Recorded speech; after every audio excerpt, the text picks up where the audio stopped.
Ann Curtis, sinama ang kanyang anak na si Dalia Amelie sa It's Showtime para sa kanyang birthday celebration.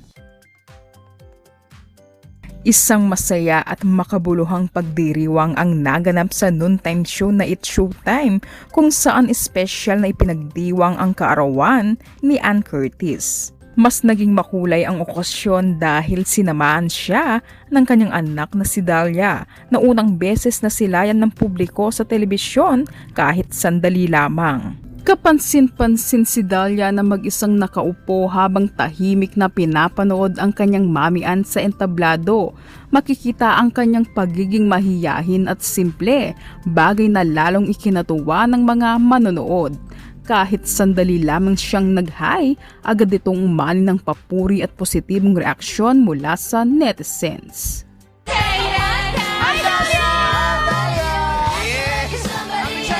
Hindi rin nagpahuli ang mga taga-Showtime sa pagpapakita ng saya kay Dalia. Ang mga Showtime kids ay tuwang-tuwang nagpa-picture sa kanya.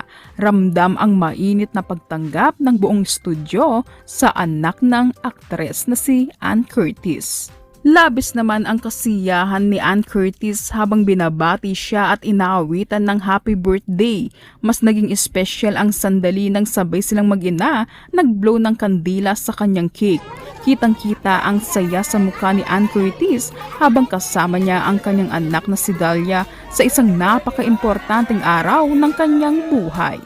Ilang linggo na lamang at ipagdiriwang na rin ni Dalia ang kanyang ika-6 na kaarawan. Marami ang umaasang muli siyang masisilayan sa mga susunod na pagkakataon matapos ang kanyang simple ngunit kaabang-abang na unang paglabas sa telebisyon.